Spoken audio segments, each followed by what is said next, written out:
বন্ধুরা, কেন্দ্রীয় আধা সেনাতে নতুন নিয়োগ সংক্রান্ত ভ্যাকেন্সি বার হয়েছে, সেটি কিন্তু আমি তোমাদের সঙ্গে শেয়ার করে দেবো। অর্থাৎ বন্ধুরা, CAPF central armed police force, যেটাকে বাংলায় আধা সেনা বলা হয়ে থাকে। তো এই সিএপিএফের আন্ডারে তোমরা জানো যে BSF border security force, central reserve police force, central industrial security force CISF, ITBP এবং এসএসবি, তার সঙ্গে সঙ্গে তোমাদের আসাম রাইফেল হয়ে থাকে। ওকে, আসাম রাইফেল হয়ে থাকে, কিন্তু এখানে আসাম রাইফেলের ভ্যাকেন্সি নেই। তোমাদের 5টি বাহিনী দেওয়া হয়েছে, যেমন বিএসএফ রয়েছে, সিআরপিএফ রয়েছে, সিআইএসএফ রয়েছে, আইটিবিপি রয়েছে এবং এসএসবি রয়েছে। তো এই সব ভ্যাকান্সিতে বা এই সব ডিপার্টমেন্টে তুমি কিন্তু অনায়াসে তোমার স্বপ্নটাকে পূর্ণ করতে পারবে। তুমি যদি বিএসএফ হতে চাও তবুও তুমি কিন্তু ফার্স্ট চয়েস বিএসএফ দিতে পারবে। সিআরপিএফ হতে চাইলে তুমি কিন্তু সিআরপিএফ চয়েস করতে পারবে। তো কাট অফ অনুসারে তুমি কিন্তু পোস্ট পেয়ে যাবে। তো বন্ধুরা, অন স্ক্রিন তোমরা অফিসিয়াল নোটিফিকেশান দেখতে পাচ্ছ, তোমাদের অনলাইন অ্যাপ্লিকেশান শুরু হয়েছে। তোমরা যদি চাও তো অনলাইন অ্যাপ্লিকেশান তোমরা কিন্তু অনায়াসে করতে পারবে। তবে এখানে ভ্যাকান্সি তোমরা দেখতে পাচ্ছ, ভ্যাকান্সি তোমাদের কম রয়েছে। যেমন বিএসএফে দেখতে পাচ্ছ 186 খানা ভ্যাকান্সি রয়েছে, সিআরপিএফ 120 খানা, সিআইএসএফে 100 খানা, আইটিবিপিতে 58 খানা এবং এসএসবিতে তোমরা দেখতে পাচ্ছ 42টি ভ্যাকান্সি রয়েছে। টোটাল কিন্তু 506 খানা ভ্যাকান্সি তোমাদের দেওয়া হয়েছে। তো এই যে অফিসিয়াল নোটিফিকেশান, আমি তোমাদেরকে A to Z update share করে দেবো। তো অবশ্যই তোমরা ভিডিওটা শেষ পর্যন্ত দেখো। চ্যানেলে নতুন হয়ে থাকলে এরকম আপডেট পেতে চাইলে অবশ্যই চ্যানেলটাকে সাবস্ক্রাইব করে দিও। ভিডিও ভালো লাগলে অবশ্যই ভিডিওটাকে লাইক করে দিও। তো বন্ধুরা, এই যে নোটিফিকেশান তোমরা দেখতে পাচ্ছ, এটি কিন্তু তোমাদের ইউনিয়ন পাবলিক সার্ভিস কমিশনের তরফ থেকে পাবলিশ করা হয়েছে। এখানে তোমাদের এক্সামিনেশন নোটিশ নাম্বার তোমরা দেখতে পাচ্ছ, তার সঙ্গে সঙ্গে ইস্যু ডেট 24/4/2024 কিন্তু এই নোটিফিকেশানটি তোমাদের পাবলিশ করা হয়েছে এবং last date for submission application তোমরা দেখতে পাচ্ছ 14/5/2024 মধ্যে কিন্তু তোমাদেরকে অনলাইন অ্যাপ্লিকেশান কমপ্লিট করতে হবে। অনলাইন অ্যাপ্লিকেশান তোমাদের শুরু হয়েছে central armed police force assistant command post. অর্থাৎ এই যে ভ্যাকান্সি তোমরা দেখতে পাচ্ছ, এগুলো কিন্তু assistant command post, BSF assistant command post AC, CRPF assistant command post. অর্থাৎ বুঝতে পারছো অ্যাসিস্ট্যান্ট কমান্ড কোন লেভেলের পোস্ট হয়ে থাকে। জিডি, তার সঙ্গে সঙ্গে এসআইয়ের থেকেও কিন্তু সবথেকে উঁচু র্যাঙ্কের পোস্ট। তো এখানে তোমাদের কমিশন ওয়েবসাইট তোমরা দেখতে পাচ্ছ www.upsc.gov.in। এই ওয়েবসাইটে গিয়ে তোমাদেরকে কিন্তু অ্যাপ্লিকেশান করতে হবে। এখানে দেখো, তোমাদেরকে বলে দিচ্ছি হাউ টু অ্যাপ্লাই, কীভাবে অ্যাপ্লিকেশান করবে। অনলাইন মোডে কিন্তু তোমাদেরকে অ্যাপ্লিকেশান করতে হবে। ইউপিএসসির অফিসিয়াল ওয়েবসাইটে গিয়ে অ্যাপ্লিকেশান করতে হবে। মডিফিকেশান ওটিআর অর্থাৎ ওয়ান টাইম প্রোফাইল কিন্তু তোমাদেরকে প্রথমত রেজিস্ট্রেশন করতে হবে। রেজিস্ট্রেশন তোমার যদি ইউপিএসসির অফিসিয়াল ওয়েবসাইটে করা থাকে তাহলে কিন্তু নতুন করে তোমাদেরকে রেজিস্ট্রেশন করতে হবে না, তোমরা কিন্তু অনায়াসে অ্যাপ্লিকেশান করতে পারবে রেজিস্ট্রেশন ওল্ড রেজিস্ট্রেশন নাম্বার দিয়েই। 15/5/2024 থেকে 21/5/2024 তারিখের মধ্যে তুমি তোমার ফর্মটিকে মডিফিকেশান করতে পারবে। অর্থাৎ যদি তোমার ফর্মে কোনো ভুল হয়ে যায় তাহলে কিন্তু এই 7 দিন, 15/5/2024 থেকে 21/5/2024, এই 7 দিন তুমি কিন্তু তোমার ফর্মটিকে মডিফিকেশান করে নিতে পারবে। লাস্ট ডেট তোমরা দেখতে পাচ্ছ 14/5/2024 মধ্যে কিন্তু তোমাদেরকে অ্যাপ্লিকেশান করতে হবে। তো বন্ধুরা, এখানে তোমরা দেখতে পাচ্ছ এক্সাম সেন্টার। প্রথমত তোমাদেরকে বলে দিচ্ছি তোমাদের এক্সাম হবে, তো এখানে এক্সাম সেন্টার তোমাদের দেওয়া হয়েছে। তাছাড়াও তুমি যখন অনলাইন অ্যাপ্লিকেশান করবে তখন কিন্তু তোমাকে এক্সাম সেন্টার চুজ করতে হবে। তো এখানে দেখো, তোমাদেরকে বলে দিচ্ছি আমাদের ওয়েস্ট বেঙ্গলের ক্ষেত্রে কলকাতা রয়েছে। কলকাতা তোমরা কিন্তু চয়েস করতে পারবে ওয়েস্ট বেঙ্গলের ক্ষেত্রে। তাছাড়াও এখানে আরও অন্যান্য সেন্টার তোমাদের দেওয়া হয়েছে। ওয়েস্ট বেঙ্গলের প্রার্থীরা কলকাতায় পরীক্ষা দিতে পারবে। এখানে কিন্তু সাফ তোমাদের অল ওভার ইন্ডিয়া মিলিয়ে তোমাদের সেন্টারগুলো দেওয়া হয়েছে। তাছাড়াও তুমি যদি নর্থ ইস্ট থেকে অ্যাপ্লিকেশান করো, যদি ত্রিপুরা বা আসাম থেকে তুমি যদি অ্যাপ্লিকেশান করো, তো এখানে দেখো তোমাদের ইম্ফল দেওয়া হয়েছে। তার সঙ্গে সঙ্গে এখানে আগরতলা রয়েছে, তোমরা দেখতে পাচ্ছ ত্রিপুরার যে রাজধানী আগরতলা। তো আগরতলা সেন্টার তোমরা কিন্তু চয়েস করতে পারবে। আইজল রয়েছে, আইজলও তোমরা কিন্তু চয়েস করতে পারবে যদি তুমি নর্থ ইস্ট থেকে ফর্ম অ্যাপ্লিকেশান করো তাহলে। এলিজিবিলিটি কন্ডিশান দেখো, অবশ্যই ইন্ডিয়ান হতে হবে। ইন্ডিয়ান আমরা সকলে, সেহেতু আমরা সকলে অ্যাপ্লিকেশান করতে পারবো, আমি যে জায়গা থেকে বিলং করি না কেন। তাছাড়াও নেপাল এবং ভুটান থেকেও যারা প্রার্থী রয়েছে তারাও কিন্তু অ্যাপ্লিকেশান করতে পারবে এই ভ্যাকান্সিতে। মেল ফিমেল উভয়ই কিন্তু এই ভ্যাকান্সিতে অ্যাপ্লিকেশান করতে পারবে অ্যাসিস্ট্যান্ট কমান্ড পোস্টে। এজ লিমিট তোমরা এখানে দেখতে পাচ্ছ, তোমাদের যে বয়স সেটি কিন্তু 20 থেকে 25 বছরের মধ্যে কিন্তু হতে হবে। 1 আগস্ট 2024 হিসাবে তোমাদের বয়স হতে হবে 20 থেকে 25 বছরের মধ্যে। এখানে দেখো, তোমাদের 2 আগস্ট 1999 থেকে 1 আগস্ট 2004 মধ্যে তোমার যদি ডিওবি হয়ে থাকে, ডেট অফ বার্থ হয়ে থাকে, তাহলে অ্যাপ্লিকেশান করতে পারবে। এর আগে বা পরে হয়ে থাকলে অ্যাপ্লিকেশান করতে পারবে না। তাছাড়াও তুমি যদি এসসি এবং এসটি হয়ে থাকো তাহলে 5 বছর, এবং ওবিসি প্রার্থী হয়ে থাকলে তুমি কিন্তু 3 বছর বয়সে ছাড় পেয়ে যাবে। এটি কিন্তু গভর্নমেন্টের রুলস রয়েছে, সেই রুলস হিসাবে তুমি কিন্তু বয়সে ছাড় পেয়ে যাবে।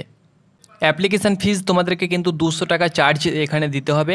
যারা ফিমেল ক্যান্ডিডেট এবং SC ST রয়েছে তোমাদেরকে কোনো চার্জ দিতে হবে না, তোমরা ফ্রিতে অ্যাপ্লিকেশান করতে পারবে। ওকে, আর বাকি অন্যান্য ক্যাটাগরি যারা রয়েছে তাদের ক্ষেত্রে কিন্তু চার্জ লাগবে। 200 টাকা চার্জ এখানে কিন্তু তোমাদেরকে এক্সামিনেশান ফিজ হিসাবে ধরা হয়েছে। অ্যাপ্লিকেশান করার জন্য হাউ টু অ্যাপ্লাই তোমরা দেখতে পাচ্ছ upsconline.nic.in এই ওয়েবসাইটে বা upsc.gov.in এই ওয়েবসাইটে গিয়ে তোমরা কিন্তু অ্যাপ্লিকেশান করতে পারবে।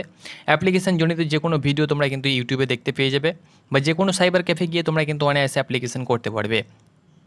তো বন্ধুরা, মেন টপিক এটা হলো যে সিলেকশন প্রসিডিওর বা সিলেকশন প্রসেস কি থাকবে। তো সিলেকশন প্রসেস প্রথমে তো কিন্তু তোমাদের রিটেন এক্সাম হবে। এখানে দেখতে পাচ্ছ রিটেন এক্সাম কন্ডাক্ট করবে তোমাদের Union Public Service Commission. The written exam to be conducted by Union Public Service Commission. তোমরা জানো যে জিডির ভ্যাকেন্সি বার হয়ে থাকে এবং এসআইয়ের ভ্যাকেন্সি বার হয়ে থাকে সেটি কিন্তু এসএসসি কন্ডাক্ট করে থাকে, কিন্তু এই যে অ্যাসিস্ট্যান্ট কমান্ডের যে ভ্যাকেন্সি এটা কিন্তু তোমাদের ইউপিএসসি কন্ডাক্ট করে থাকবে। এবং তার যে পরীক্ষা তোমরা দেখতে পাচ্ছ 4 আগস্ট 2024 কিন্তু তার পেপার ওয়ানের পরীক্ষা তোমাদের হতে চলেছে। তোমরা অন স্ক্রিন দেখতে পাচ্ছ পেপার ওয়ানের পরীক্ষা 4 আগস্ট 2024 10টা থেকে 12টা পর্যন্ত তোমাদের পরীক্ষা হবে। এবং পেপার টুর যে পরীক্ষা সেটা কিন্তু দুপুর 2টো থেকে 5টা পর্যন্ত কিন্তু পেপার টুর পরীক্ষা হবে। পেপার ওয়ানের পরীক্ষা 250 নম্বরের পরীক্ষা হবে। জেনারেল অ্যাবিলিটি এবং ইন্টেলিজেন্স অর্থাৎ রিজনিং এবং জেনারেল অ্যাবিলিটি থাকবে 250 নম্বর পেপার ওয়ান। পেপার ওয়ান তুমি যদি কোয়ালিফাই করো তাহলে কিন্তু সেই দিনই তোমাদের রেজাল্ট বার হবে না, সেই দিনই তোমাদের কিন্তু সেকেন্ড পেপারের পরীক্ষা হবে। সেকেন্ড পরীক্ষার পেপারের যে সময় তোমরা দেখতে পাচ্ছ 2টো থেকে 5টা পর্যন্ত কিন্তু তোমাদেরকে দিতে হবে একই দিনে। ফার্স্ট পেপার কমপ্লিট হওয়ার পরেই সেকেন্ড পেপার কিন্তু তোমাদেরকে দিতে হবে। সেকেন্ড পেপার হবে কিন্তু তোমাদের 200 নম্বরে, তোমরা অন স্ক্রিন দেখতে পাচ্ছ। জেনারেল স্টাডিজ ইজি অ্যান্ড তোমরা দেখতে পাচ্ছ কম্পিটিশান তোমাদের 200 নম্বরের 200 মার্কের কিন্তু তোমাদের থাকবে। এক্ষেত্রে তোমাদের থাকবে তোমরা দেখতে পাচ্ছ রিটেন দ্য ইজি, তোমরা দেখতে পাচ্ছ ইংলিশ অর হিন্দিতে তোমাদেরকে পরীক্ষা দিতে হবে পেপার 2, অর্থাৎ তোমরা দেখতে পাচ্ছ সেখানে স্কিল তোমাদের ল্যাঙ্গুয়েজ স্কিল থাকবে এবং ইংলিশ বিষয় নিয়ে কিন্তু তোমাদের বা হিন্দি বিষয় নিয়ে সেখানে কিন্তু তোমাদের জেনারেল স্টাডিজ তোমাদের কোয়েশ্চেন করা হয়ে থাকবে। বন্ধুরা, আজ আমরা কথা বলবো আরপিএফ কনস্টেবলের বইয়ের ব্যাপারে, যেটি চাকসু প্রকাশনী মার্কেটে এনেছে। তুমি যদি আরপিএফ কনস্টেবলের জন্য প্রিপারেশন নিচ্ছ তাহলে এই বইটি নিতে পারো। স্টাডি গাইড বুক বন্ধুরা, নতুন যে সিলেবাস রয়েছে সিলেবাসের আধারে কিন্তু এই বইটি তৈরি করা হয়েছে। 2000+ প্রশ্ন এবং 5টি সলভ পেপার এই বইয়ের মধ্যে দেওয়া হয়েছে। তো তুমি যদি আরও তোমার প্রিপারেশনটাকে মজবুত করতে চাও তো কম্বো প্যাক নিতে পারো, লিঙ্ক ডিসক্রিপশানে দেওয়া হয়েছে। তো এটি তোমাদের পেপার টুর পরীক্ষা। তো পেপার ওয়ান এবং পেপার টুর পরীক্ষা দেওয়া হয়ে যাবে, তারপরে যখন তোমাদের ফাইনাল রেজাল্ট অ্যান্সার বুক বা ফাইনাল রেজাল্ট তোমরা দেখতে পেয়ে যাবে, তারপরে কিন্তু তোমাদের ফিজিক্যাল স্ট্যান্ডার্ড টেস্ট এবং physical measurement test, medical standard হবে প্রথমে পরীক্ষা, তারপরে কিন্তু তোমাদের পিইটি পিএমটি এবং মেডিকেল হবে। তো দেখো ফিজিক্যাল এফিসিয়েন্সি টেস্টের ক্ষেত্রে তোমাদের 100 মিটার তোমাদেরকে রেস তোমাদেরকে দিতে হবে, 16 সেকেন্ড সময় থাকবে, ফিমেলের জন্য 1800 সেকেন্ড। তারপরে 800 মিটার তোমাদেরকে রানিং করতে হবে 3 মিনিট 45 সেকেন্ড মেলের জন্য, ফিমেলের জন্য তোমরা দেখতে পাচ্ছ 4 মিনিট 45 সেকেন্ড। লং জাম্প তোমাদেরকে করতে হবে 3.5 ফুট, সেক্ষেত্রে কিন্তু তোমাদেরকে 3বার সুযোগ দেওয়া হবে। অর্থাৎ তোমরা দেখতে পাচ্ছ 3.5 মিটার্স। ওকে, 3.5 মিটার্স তোমাদেরকে লং জাম্প করতে হবে, 3বার সুযোগ পাবে লং জাম্পে, কিন্তু রানিংয়ের ক্ষেত্রে কোনো প্রকার সুযোগ পাবে না। আর ফিমেলের ক্ষেত্রে 3 মিটার্স কিন্তু লং জাম্প করতে হবে। আর শর্টপুট করতে হবে 7.26 কেজি, তোমরা দেখতে পাচ্ছ যেটা শর্টপুট হয়ে থাকে সেটা কিন্তু মেলের জন্য শুধুমাত্র 4.5 মিটার্স কিন্তু শর্টপুট তোমাদেরকে করতে হবে, অর্থাৎ যে শর্টপুট হয়ে থাকে সেটা কিন্তু তোমাদেরকে 4.5 মিটার কিন্তু দৈর্ঘ্য অতিক্রম করতে হবে। আর ফিমেলের ক্ষেত্রে কোনো প্রকার কিন্তু শর্টপুট থাকবে না। এটা ছিল তোমাদের ফিজিক্যাল মেজারমেন্ট টেস্ট এবং ফিজিক্যাল এফিসিয়েন্সি টেস্ট। এক্ষেত্রে দেখো তোমাদের কোনো প্রকার হাইটের ব্যাপারটি এখানে দেওয়া নেই, অর্থাৎ যে কোনো হাইটের প্রার্থীরা কিন্তু এই ভ্যাকান্সিতে অ্যাপ্লিকেশান করতে পারবে এবং সেটার তোমরা সুযোগ নিতে পারবে। তারপরে দেখো তোমাদের ইন্টারভিউ তোমাদের হবে, ইন্টারভিউ এখানে দেওয়া হয়েছে, ফাইনাল সিলেকশন মেরিট লিস্ট তোমাদের হবে। পেপার ওয়ান এবং পেপার টুর তোমাদের কোথা থেকে কোয়েশ্চেনগুলো করা হবে এখানে তোমাদের দিয়ে দেওয়া হয়েছে, সিলেবাসগুলো মেনশন করে দেওয়া হয়েছে। তোমরা একবার অ্যাপ্লিকেশন করতে চাইলে তোমরা দেখে নেবে। হিস্ট্রি বা India geography, history of India, তার সঙ্গে সঙ্গে ওয়ার্ল্ড জিওগ্রাফি, ইন্ডিয়ান জিওগ্রাফি, তোমাদের জেনারেল সায়েন্স থাকবে। পার্ট ওয়ানে কী কী থাকবে এখানে কিন্তু তোমাদের মেনশন করে দেওয়া হয়েছে। পেপার তোমাদের সিলেবাস, অর্থাৎ সিলেবাস তো আমি তোমাদেরকে বলে দিলাম, পেপারের যে ইনফরমেশনগুলো এখানে দেওয়া হয়েছে তোমরা একবার দেখে নেবে। তোমাদেরকে বলে দিচ্ছি এই যে পরীক্ষা এটি কিন্তু তোমাদের ওইমারে পরীক্ষা হবে। এখানে তোমাদের ওইমার জনিত যে আপডেট সেটা কিন্তু দেওয়া হয়েছে, তোমরা অনস্ক্রিন দেখতে পাচ্ছ। পেপার 1 এবং পেপার 2 পরীক্ষা তোমাদেরকে ওইমারে পরীক্ষা দিতে হবে। এখানে সাফ সাফ তোমাদেরকে বলে দেওয়া হয়েছে, তোমাদেরকে ওইমার যেভাবে আমাদেরকে গোল করতে হয় সেটি কিন্তু এখানে দেওয়া হয়েছে। ব্ল্যাক বল পেন কিন্তু তোমাদেরকে নিয়ে যেতে হবে এবং ওইমারের মাধ্যমে কিন্তু তোমাদেরকে পরীক্ষা দিতে হবে। এখানে তোমরা দেখতে পাচ্ছ ওইমার জনিত যে আপডেটগুলো সেখানে এখানে তোমাদের দিয়ে দেওয়া হয়েছে। তোমরা কোয়েশ্চেন পেয়ে যাবে, বুকলেট সিরিজ তোমাদের দেওয়া হবে, ABCD থাকবে তোমাদের বুকলেট সিরিজ, যেটা তোমার পড়বে সেটা কিন্তু এখানে তোমাদেরকে করতে হবে। সাবজেক্ট কোড তোমাদের থাকবে, যেটা তোমাদের সাবজেক্ট কোড থাকবে সেটা কিন্তু তোমাদেরকে গোল করতে হবে। তারপরে তোমাদেরকে রোল নাম্বারগুলো এভাবে কিন্তু গোল করতে হবে, তোমরা যারা ওইমার ফিল করতে জানো তোমরা সকলে জানো।